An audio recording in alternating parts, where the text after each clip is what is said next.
دوره اسلامگرایی هم به پایان رسیده است. یه انقلاب کردیم در سال 57 که انقلاب اسلامی رو صادر کنید، اما من عرض میکنم دوره اسلامگرایی هم به پایان رسیده است. معنیش نیست که اسلامگرایی وجود نداره یا رو به نضج نیست، نه، دورهش تمام شده. بگن الان دوره اسب سواری تمام شده، ولی خب اسب سواریش هم هست. دوره ماشین سواری هم تمام میشه، ولی ماشین هم هست، سوارش هم هست.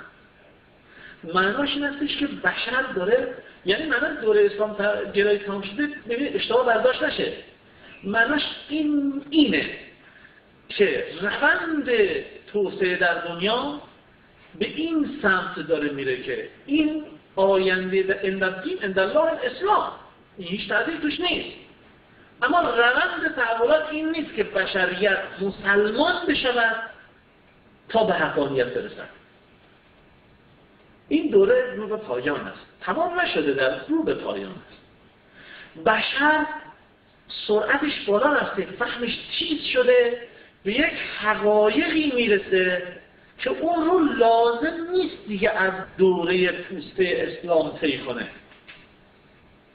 یعنی داره به یک اساره اصلی میرسه که اون اساره اصلی یه فهم بزرگی درش اتفاق میفته. میفهمه که برای اون نظام بسیار بزرگ، نظم نوین یادتونه؟ نظم نوین جهانی چقدر میشنیدیم؟ چقدر الان میشنویم؟ اصلا کسی دیگه از نظم نوین جهانی حرف میزنه؟ نه راستی میشنویم؟ چی شد؟ داشت برای سالهای آینده از نظم نوین جهانی حرف میزد. حالا اصلا همه فراموش کردن نظم نوین جهانی رو. چرا؟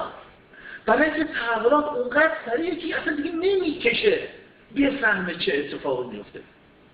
مقاله رو میخوندن در فناوری اطلاعات، پیشروان فناوری اطلاعات در تحلیلشون از آینده اینه که جهان آینده جهان به شدت مذهبی است،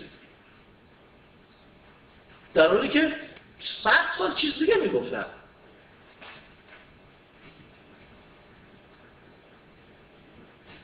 جهان از این مسیر دیگه قرار است ما حرکت کنیم. مسیحی، یهودی، زرتشتی، بودایی، برهمایی، نمیدونم هندو چی فلان، اینا همه باید مسلمان بشن برن. سوال میکرد آقا امام زمان بیاد این همه آدم چیکار رو میکنه؟ ما که شیعه که اینقدر نیست که اصلا تو دنیا که کسی از امام زمان نمیبره که. او فکر میکرد باید این سلسله پیشه. نه آقای قابل بوده، اصلا اینطوری نیست. بشریت داره به اینجا میرسه که نظم اصلا دیگه متحول است، مفهوم نظم اصلا دیگه قابل تعریف نیست.